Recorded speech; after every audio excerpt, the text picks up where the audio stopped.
সিরাজগঞ্জে জমে উঠেছে ঈদের বাজার। ফুটপাত থেকে শুরু করে শপিং মল সব জায়গায় ক্রেতা সমাগম। সিরাজগঞ্জ শহরের এসএস রোড থেকে বিস্তারিত জানিয়েছেন প্রতিনিধি ফেরদৌস হাসান। সবচেয়ে বড় যে ধর্মীয় উৎসব ঈদ উল ফিতর, এই ঈদ উল ফিতরের প্রধান আকর্ষণ থাকে কিন্তু পোশাক। পরিবারের প্রতিটি সদস্যদের জন্য কিন্তু পোশাক চাই। সেই পোশাকের দোকানগুলোতে কিন্তু এখন ভিড় আমরা লক্ষ্য করেছি। অর্থাৎ ঈদ উল ফিতরের আর মাত্র 7 দিন বাকি। ইতিমধ্যেই যার প্রয়োজনীয় পোশাক কিনতে শুরু করেছেন। আমরা সকাল থেকেই সিরাজগঞ্জ শহরের বিভিন্ন শপিং মল থেকে শুরু করে ফুটপাতের যে পোশাকের দোকানগুলো রয়েছে, কাপড় বস্ত্র দোকানগুলো রয়েছে, সেই দোকানে ঘুরে দেখেছি এবং ক্রেতা বিক্রেতাদের সঙ্গে কথা বলেছি যে ইতিমধ্যেই কিন্তু প্রয়োজনীয় পোশাক কেনা শুরু করেছেন এবং দোকানিরা আশা করছেন যে আগামী 7 দিনে তাদের যে প্রয়োজনীয় যে টার্গেট, সেই টার্গেট পূরণ হবে। সেই সাথে ক্রেতা যাদের প্রয়োজনীয়তা রয়েছে তারা তাদের প্রয়োজনীয় পোশাক কিনতে পারবেন।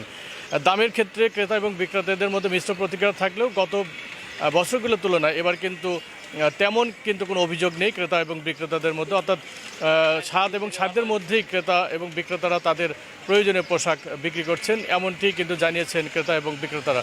সিরাজগঞ্জ শহরের মূল যে কাপড়ের দোকানগুলো রয়েছে সেটি এসএস রোড এবং 1 নম্বর খোলপাপট্টি সহ 2 নম্বর খোলপাপট্টি, এই প্রতিটি এলাকায় কিন্তু প্রতিটি মার্কেট শপিং মলেই কিন্তু ফুটপাত থেকে শুরু করে শপিং মলের প্রতিটি দোকানে আমরা লক্ষ্য করেছি যে ক্রেতারা সকাল থেকেই তাদের প্রয়োজনীয় পোশাক কেনার জন্য ভিড় করছেন।